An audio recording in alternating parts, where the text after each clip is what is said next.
Hello everyone, welcome to a video. So today we are going to be going over my Greatsword build. If you don't know, Greatsword is the highest hitting single target damage weapon in the game. People like to debate over what's the strongest weapon in Monster Hunter, blah blah blah. It is up to your personal preference. With Greatsword, you need to be patient.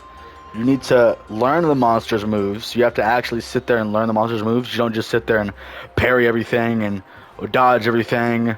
You know, it's takes skill, if you want to say that. But I'm just gonna be going over a simple, really simple build. It's pretty. It is a end game, so it is post Fatalis. So I don't think I have the necessary. Like, if y'all want me to do a pre-Fatalis build for Greatsword, let me know. I'll spit a couple up for you. But the quote-unquote build that I have currently right now is obviously the Black Fatalis Blade. It's the highest damaging Greatsword, highest damaging physical weapon in the game for all weapons is Fatalis. Challenger Charm. This is really up to preference. A lot of people just do this one because you get it for free. Plus, if you have a Agitator +4 gem, you get level 7 instantly. A lot of people also like latent power. Latent power, if you know how to keep your stamina at certain conditions, you can have affinity like crazy. So I either recommend one of these two, either Agitator or latent power, whichever one you feel more comfortable with.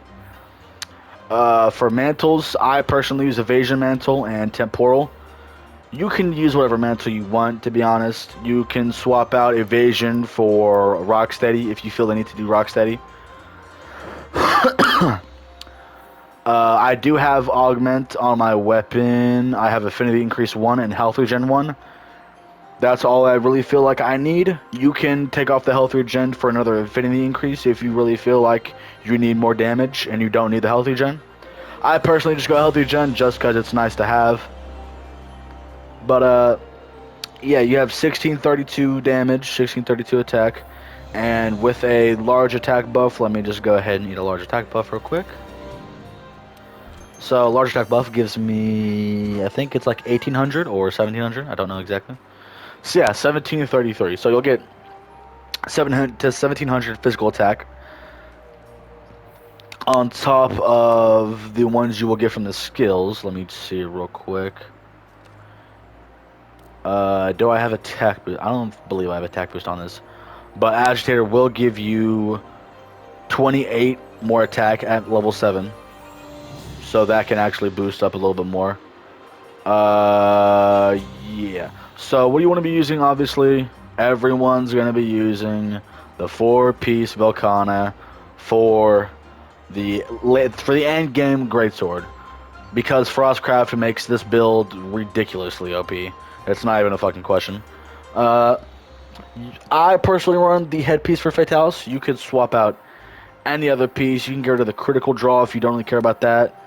Recovery up if you you can get rid of the recovery up ice attack if you don't want to run life regen. You could sub this out for something else. Like, it could literally be anything. It could be this, which honestly isn't that good, but still, you know. This Sharish Valda arms for the crit boost if you want more crit boost. You can sub the arms. Like, if you are to sub anything, I think subbing the arms is the smartest move out of all of them. You could obviously run. Where's my Velkhana headpiece? Give me a second here. I'm blind. Here it is. So yeah, this gives you Coalescence and Resuscitate, which is good if you don't run like Blight Resist or anything like that. So you can run that, and you'll be fine. You'll get buffs from being burned and stuff, and all the elemental blights. But what's it called? Let me see here.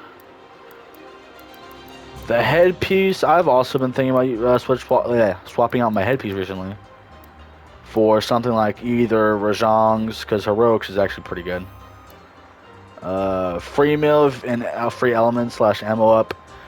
I would run this if you're running a hidden element weapon, but obviously Greatsword, you don't really... Elemental for Greatsword isn't good at all. I'm just gonna let you know that. It's not good. Compared to all the other weapons, it's probably the worst. Up there next to Hammer and Longsword. But I personally use the headpiece. You can swap out the arms and then run the head. Like, you could swap out, you could say this. And then, my bad, where's the Volcana? There.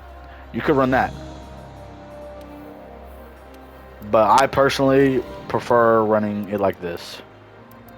If I can find my... I'm so blind. There it is. Okay. I cannot tell. But I personally run this. Stun resist from the helm. You'll get critical draw. Critical draw gives you 100% crit while you're performing a draw attack. So pretty much you're gonna be putting your sword away and re-pulling it out over and over again. That's pretty much why the build is really good. Because you're gonna be doing that most of the time especially with faster monsters like Alatreon, Velkhana. Most endgame monsters are really fast, so it is helpful. You will get critical element, but that's like regardless. That doesn't really matter.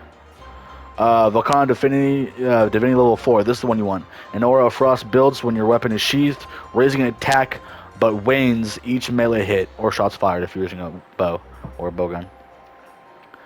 Critical draw will give you that extra power on your draw attacks from the Volcano Divinity from Frostcraft. Axe attack is pretty irrelevant. For this build, obviously, I run Crit Eye 7, Agitator 5, Stun Resist 3, Health Boost 3, Recovery Up 3, Ice Attack Max, but that doesn't matter because it just comes with the armor. I didn't put it on there. Max Focus, Max P Performance, Max Evade Window, but I have it on my thing as well.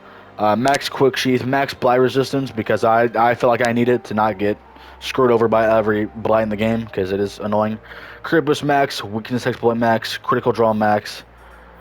Let me make this more simpler, see if I can do this. I have a lot of builds. Yeah, this is pretty much what I run. It's probably like the best you can get. If you want, you can run Attack Boost, but Attack Boost doesn't make a huge difference. I'm gonna tell you right now. Attack Boost like makes a tiny difference in your damage. It is really up to you if you want Attack Boost. I personally don't use it on my Greatsword because I don't feel like I need it. Greatsword's already strong enough. You will want to be weakening those parts a lot. Just remember, after you do Clutch Claw onto a monster and you weaken them, you're going to have to resheath your weapon because one Clutch Claw attack with your weapon will get rid of all of your Frostcraft. Like, it'll deplete the whole bar, and you'll have to sit there and wait a bit. So be mindful of that, be careful of that. You could, change this build however you want. This is how I do it. It works for me. It's more simpler. It's not BS. It hits hard. As you can tell, like 1632 and then 1733 with the weapon buff, with the large. If I can, real quick, just go into quest and show you with a Mega Potion. Not Mega Potion. Mega Demon Drug, my bad. I'll just go to Fatalis. I don't mind.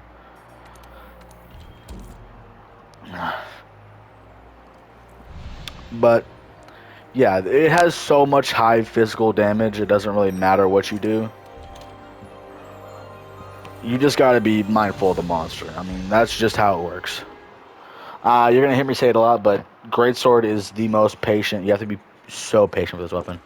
It is ridiculous how patient you have to be. That is the wrong button. Mega Demon Drug and Might Seed, and we'll see how much we have. 1910, pretty much almost 2,000. If you had Agitator, you would get to like 1950. If you had Attack Boost, you could almost get to 2,000. If you had other damaging buffs, like if I don't have my pills on me, but if I have my pill, I could probably get to 2,000. But pretty much you're just gonna be running in, hitting, putting away your weapon, running in, hitting, putting away your weapon. You can charge up if you need to. And that Velkhana focus that you get on her armor set does make it so much worth her armor set. It is so good. Her armor set is literally the best in the game for Greatsword. It's not even a fucking joke. It is not in debate. It is factual. Everyone in the community will say Frostcraft Greatsword is the best Greatsword build. It doesn't matter what offset piece you have. You can run any offset piece you want. I choose headpiece. You can do whatever you want. But I'm telling you right now, this Greatsword does not play. This Greatsword does damage. 1910. It does not play around. I'll tell you that much. But yeah, this was the Greatsword build, and if you want to give it a try it out. I hope you enjoyed the video, and I'll see you all in the next video.